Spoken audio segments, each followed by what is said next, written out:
Welcome to our channel. In today's video, we will show you how to view and manage your muted accounts on the Bluesky app. If you want to control who appears in your feed and make sure you only see content you prefer, first, open the Bluesky app on your phone. Next, look at the top left and tap on the three dots icon. Then from this menu, select the option called Settings. Inside the Settings menu, scroll until you find the Moderation section.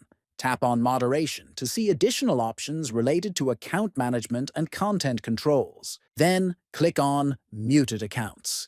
Here, you will see a full list of all the accounts you have muted.